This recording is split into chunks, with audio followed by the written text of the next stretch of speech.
Well, I want to go out to the audience for questions. What I would ask is, we have a wandering microphone? Yes, we do. Please identify yourself, your organization, and keep it fairly brief. We'll collect a couple. I also have some good online questions, so we'll get to those in a minute. Let me start over here. And if you wouldn't mind waiting for the microphone. And welcome, Steve. Thanks very much. My name's Steve Golub. I'm an independent consultant and researcher who's worked with the Carnegie Endowment, DFID, ODI, and many other organizations. It seems when we're talking about support for democracy, we're talking about it on two levels or in two overlapping ways. One is the rhetorical and political support, which is a relatively straightforward matter. That is, you wouldn't get, obviously, President Obama or President Bush inviting someone like President Duterte of the Philippines for any kind of a meeting or endorsing him in any sorts of way. That's a real downturn we're seeing. The more complex picture regards actual financial aid through various types of projects and programs for democracy. I'd argue that perhaps there's less there than meets the eye. As a consultant who often works on a policy level, but sometimes dips into country-specific projects, to my mind, a lot of that support has actually been rhetorical. We talk about greater attention to political economy analysis around the world. I've been on consultancies, including one recently, where my fellow consultants were just consumed with log frames, results frameworks, for those of you who have had the pleasure of working with these monstrosities of devices, which I would argue have been completely counterproductive to development effectiveness, to the point where they preferred to work through these tools as opposed to doing political economy analysis, as opposed to discussing the substance of what's going on with a given project and program. I could tell other stories, and I know it seems like perhaps I'm getting into the weeds here, but in considering the future, I think we have to consider the fact of how democracy support has worked on the ground. Often there's really been less than meets the eye, to the extent that there's the possibility of turning lemons into lemonade here. Perhaps there's an opportunity to rethink the whole way in which aid mechanisms work, not just in terms of policies and new ideas. You're going to be discussing some of them here at ODI, I believe, in a few weeks, but also in terms of how it really operates on the ground. And to my mind, in my experience, the trend has really been negative in terms of these log frames, in terms of the dominance of consulting firms and the like. To the extent we can turn lemons into lemonades, I think there's a lot of attention that should be paid to that whole issue going forward. Thanks. Let me twin that with an even more radical question from online and let you guys respond. This is from Zizek's Mongoose from the university. I don't want to laugh because that may be his or her name, but it may. University of Ljubljana in Slovenia wants to ask, it's quickly becoming apparent that our current brand of global capitalism has outgrown democracy. How can innovations in technology, artificial intelligence, and machine learning help the third estate to close the gap? So in response to those two comments, questions, back to you, panelists. Everybody doesn't ever respond to everything, but if you have a comment you'd like to add, please. Tom. Thank you. Let me turn first to Steve's comment with a bit of a question, I guess. Yeah, I agree with you, Steve. The development community in the last 10 years has been caught between two conflicting lines of pressure or development in a way. One is partly because of the decreasing public consensus on development, a feeling of pressure about having to show results in very tangible ways to keep people on board the idea that this money is worth spending, although it's also a result of the influence of some thinking about development, you know, the Gates Foundation moving into more quantitative methods in the early 2000s and others that influence other parts of the community. So on the one hand, you do have that pressure. But on the other hand, you've had a line of evolution, which I think has been significant, about trying to improve aid mechanisms to make them more locally specific, more flexible, more informed by real political analysis, and so forth. But I think that's real. And although it may be that the project you worked on, they didn't have time to do the political economy analysis, DFID and a number of other aid agencies have done a lot of political economy analysis they didn't used to do in programs. And I have seen a number of programs that are grounded in an idea that, we have to take the local context much more seriously, be more flexible, and so forth. But these two imperatives, the lines, are to some extent in tension with each other. And this one, the former often does crowd out the latter. But I'd say it's an open struggle. What's unfortunate in the US context is I think, in a way, you and probably could put together a wise group of 10 to 20 experienced practitioners like yourselves that would say, do a 30% cut in USAID and do it intelligently. You could come up with more effective assistance easily that would be more productive for people in the developing world. But we're not going to have that moment. This kind of process is not a reform moment. It's a slashing moment in which probably the negative pressures will actually increase, and what we've been gaining in terms of a more thoughtful and productive approach will actually likely be lost. So unfortunately, I think this is a moment in which there's some deep questioning, but behind it is not a serious intention to really think through carefully the positive lessons of the last 10 years and incorporate them into the assistance. Any other comments on either of those two? We've got plenty of others as well. Yeah, on log frames, I would say they do play a bigger part in my life than I wish they did. But at the same time, I think accountability is important, accountability to taxpayers, and I think a lot of it comes in from there. Jonathan, do you just want to say for the audience that doesn't spend their time doing this, what is a log frame? A logical framework that will look at outcomes, inputs, outputs, outcomes, so on and so forth. So attempting to put into boxes the steps, the actions that you take, the resources you put into them, and the outcomes that you're going to achieve.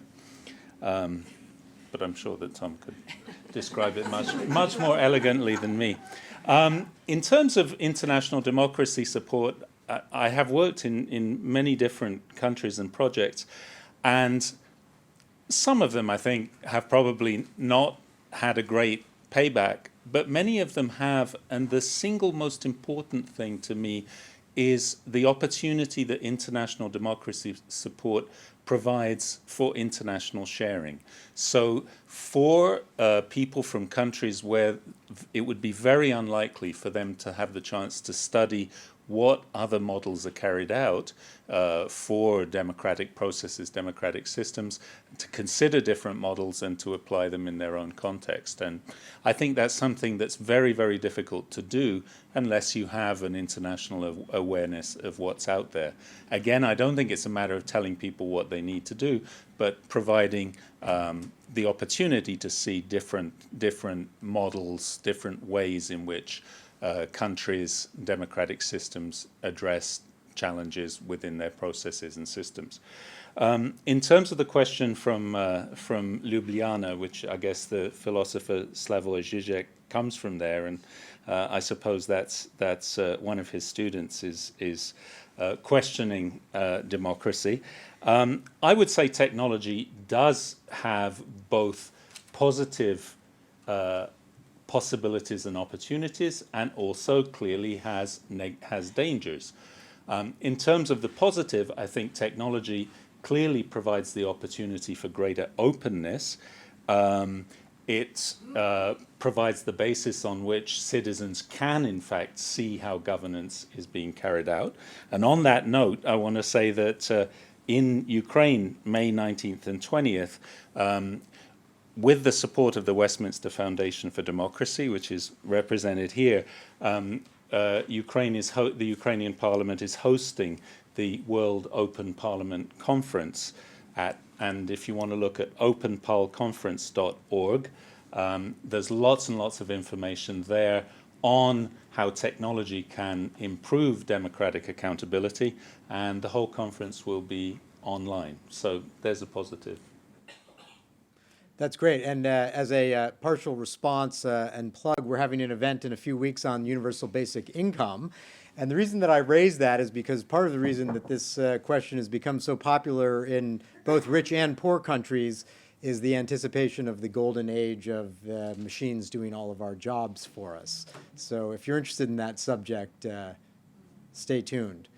Why don't we come over? We have a question from the audience over here. Yes. Thank you. My name's Jill Lusk. I'm a journalist specialising in the Sudans. I wanted to pick up on a word that Keboitse used a couple of times, which was engage. She talked about political parties engaging with the people in South Africa, I think, in that context. And she talked about Western interests engaging with third world interests, global South interests. And what struck, well, also I think we might say that political parties need to engage with the population in Western society too, because populism is partly a result of a lack of information about democracy.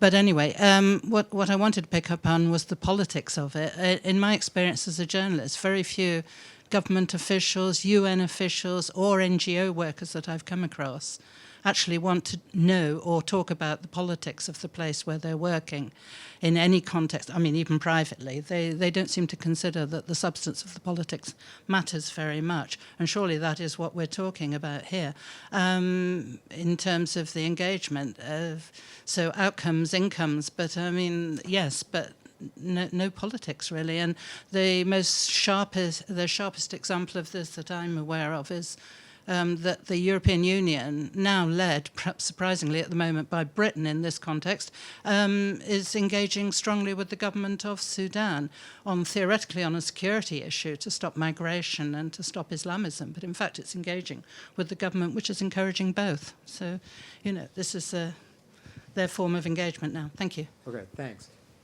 Quick question, and then one from the field, and then back to the floor. Thank you, Sheila Page, RDI. I wanted to raise an issue which came up from actually the ex-Chief Justice of England and current Chief Justice of New Zealand yesterday in terms of risks to democracy within these countries and therefore the sort of democracy which might be promoted anyway. The first is, they're both excessive legitimacy to the executive and lack of control by the legislature. The tremendous growth, the estimate was 40,000 pages per year, in delegated legislation in the UK context, which effectively has no legislative control any longer on the executive, even of quite important issues of principle, not just details of administration, which has reduced the role of control of the executive. And closely related to that, the assumption now that the executive has some independent legitimacy, that the legislature should not challenge the not just the will of the people, to use an expression, but the will of the executive. And that if this is the type of democracy which we might be promoting, does it matter if we don't? Yeah, that's it. And let me ask one, Keboitse, one very interesting and pointed question here from online. Gareth Wall from the Commonwealth Local Government Forum wants to ask that you should first fact check this for us. I believe that Burundi is the latest member to join International IDEA. Could you comment on what tools IDEA has to pressure the government of Burundi or other of your member states to respect constitutional democracy? So why don't we? Yeah, please. I could start. Can I? Please go ahead. Gareth, I should have invited you to come and watch this from IDEA, then you wouldn't have asked that question. It's not Burundi. Burundi is not a member of International IDEA. Our latest member that joined last year was Benin, not Burundi. But as you are probably aware, we, as International IDEA, one of the programs that we have is on constitution building. And our emphasis in that work is the process of who is included during constitution building. So constitutionalism is actually one of the areas where we are focusing. And in our Africa program, actually, this is actually will be one of the very key work, because as Michaela said earlier on, we are seeing leaders who, whenever their term comes to office, they are tampering with constitutions. And for us, this is a big concern.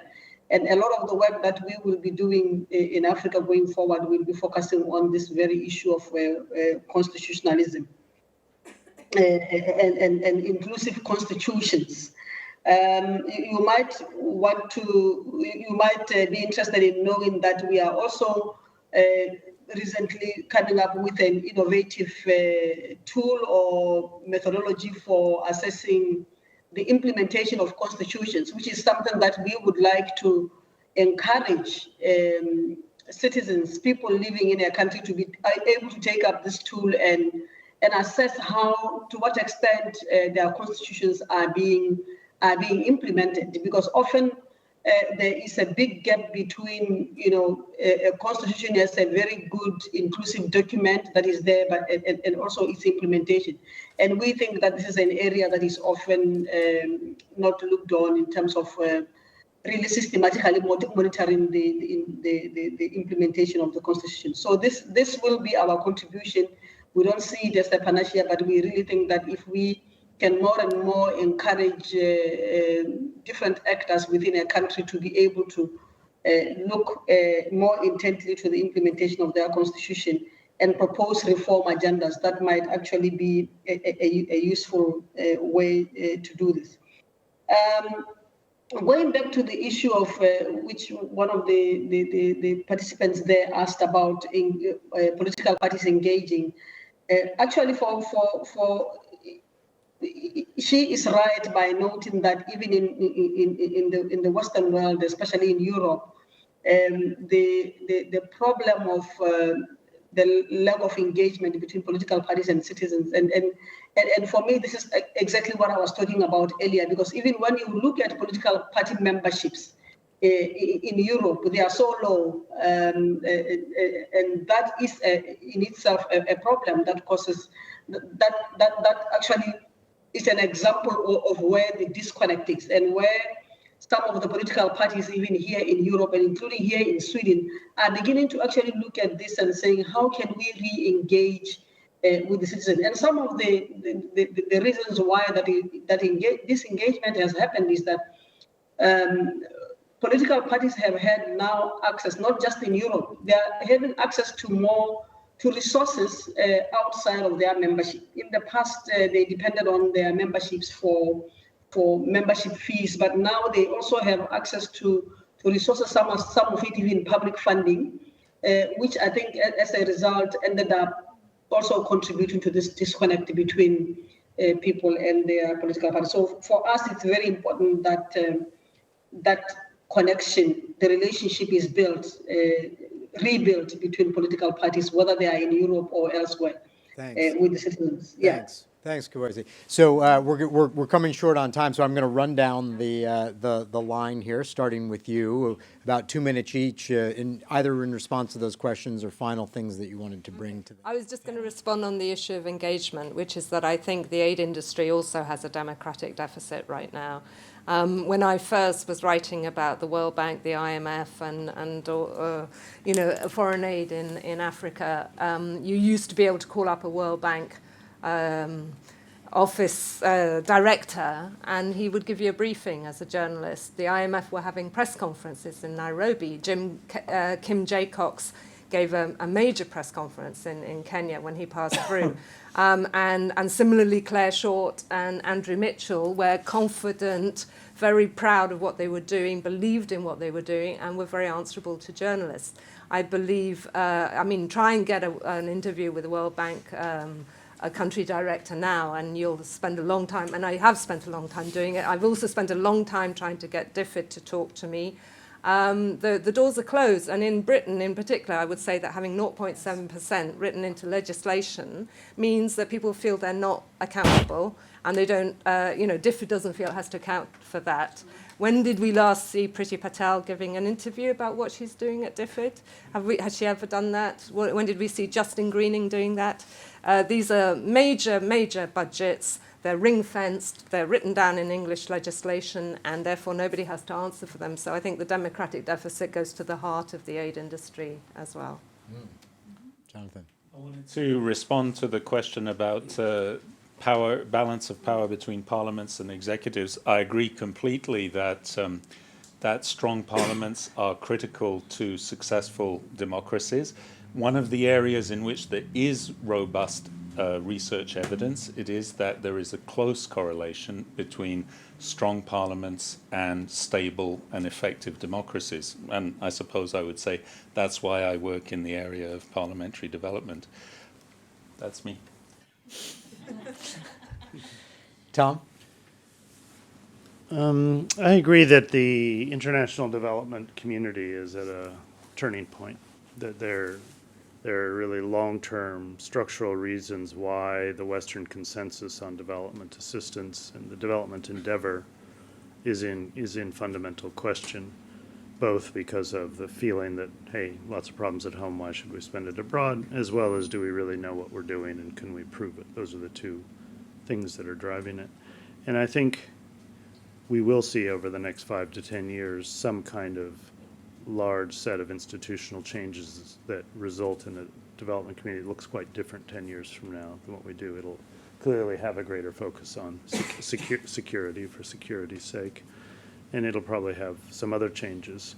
But what's important to keep in mind as this happens is that the tendency of countries to work across borders to influence other countries, whether to influence their economic development, influence their social character, maybe their religious character, influence their political development, is on the increase in the world. Whether it's the Indian government sending its electoral commission out to many countries, the South African government engaging in its region and regional institutions and other things, the Russian government exerting different kinds of influence, the Saudi government fighting wars in its neighborhood and so forth. And, you know, if the West wants to be part of the larger, in a sense, direction of the 21st century, socially, economically, and politically, it's going to have to keep engaging across borders. I don't think we're going to keep calling it the development community and development work, but there is going to be a larger Western engagement because it's too important not to be part of that. And so I think we should, you know, see this moment as really transformative, and it can go in bad or good ways, but this is not the world turning in on itself. And I don't envisage a world in the next several decades of a bunch of autarkic countries that don't touch each other. Quite the opposite.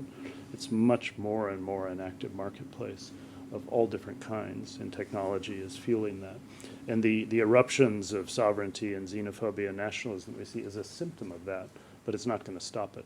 It's just, hey, wait a minute, I'm not sure I want this, but there's no stopping it because it's the direction of history, I would say. So the development community is at a turning point, but something much larger is happening that it needs to decide how to be an effective part of. Oh, that sounds like a tall order. I'm going to welcome Alina to stand up and give us a few minutes of reflections on what we've heard and maybe even a hint of what we see as the agenda that organizations like ours need to pursue to deal with some of the questions that have been raised today. Thank you so much, Alex. And I may cheat a little bit because I think I wanted to use some of the things that have been said here and interpret them in my own way to give you some closing remarks, if that's okay. Really taking the hat of the kind of work that we have been doing here at ODI on these very important questions of democracy and democracy support. So, you know, obviously democracy support has been at the core of the international development agenda since at least the end of the Cold War. But I think there's pretty much consensus about the fact that for whatever reason, democracy support has not worked as well as had been hoped for. And there are some lessons that keep emerging over and over and over again in a rather consistent manner. And a lot of the work that different people have done, including a lot of us here at ODI, is to emphasize that change actually does not happen through idealized models of how societies should evolve. And that actually the good governance agenda is not necessarily the answer to those challenges. And in particular, we have emphasized time and time again that democracy in its own right, however normatively important it is not necessarily the answer or the only answer to many of the puzzles that confront societies, ranging from the promotion of economic development to promoting more inclusive processes to promoting peace and reducing inequality. And there have been a lot of concerns that we have raised in our work as well about, for example, the fact that the international democracy support has tended to overemphasize form over substance, has not properly grappled with informal institutions because it has focused too much on formal ones. That there has been this rhetorical, I think you said, Steve, rhetorical commitment that doesn't necessarily bear out in practice. And we also heard from Michela that some of this agenda has already been co-opted quite often by other security concerns. So many of us have been calling actively for the need to problematize democracy support, to think and work in more politically aware ways. And now here we are, and I think this is a really deeply ironic moment that really calls for some pause from all of us who have been so critical. Because now we're on the age of Trump, and we now have Secretary Tillerson, as Alex said earlier, saying very explicitly that it may just be that it is not in the US interest to promote democracy or human rights, because it really may not be politically smart to do so. There are other competing interests that have to be taken into account, and this just may be too much of a bother. So in a way, it's the mother of all unintended consequences, right? We have this agenda that has been, in a way, weirdly interpreted and co-opted by Trump's brand of populism and this America First discourse that he has. And it really places an onus on all of us who do care about the future of democracy support, to think more fully about how we ensure that we don't throw the baby out with the bathwater, and how we can continue to support normative goals and ambitions through perhaps more pragmatic and politically aware means. And I think this has been at the core, the ultimate challenge of democracy support throughout. This is a message that we have kept instilling in the people that we work with. But how do we do that, especially now that this agenda seems so fragile? So I really like the comments that were made about thinking about democracy support in a much more collective way across North and South, developing and developed countries, through less paternalistic approaches and much more through dialogue, and through the importance of mutual learning and mutual support. And I think ultimately, the challenge for all democracies, not just in the developing world, but in the developed world, is how we actually make them deliver. Because I agree with what Keboti was saying, that people want democracy, but they want democracy abstractly, and they really deeply care about how that democracy performs for them. That's the challenge that we have seen here in the UK with Brexit. That's the challenge that we have seen in the US with the rise of Trump. And that's the challenge that lies ahead for many developing countries. And hopefully you can watch this space, because this is the area of work that we hope to continue to develop here at ODI. So thank you. Thank you so much, Alina. I want to thank everybody. Please join me in thanking the fantastic panelists that we have.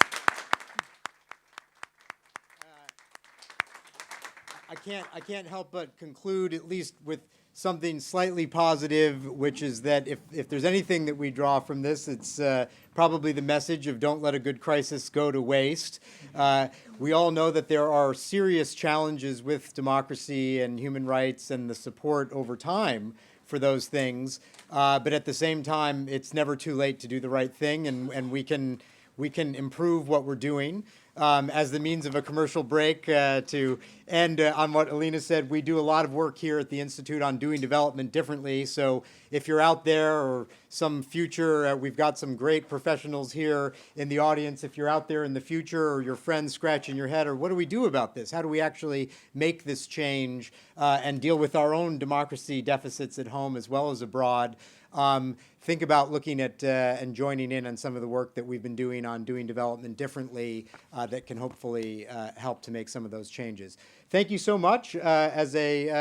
We have some coffee and biscuits outside, and a lot of thanks for your participation in this panel today.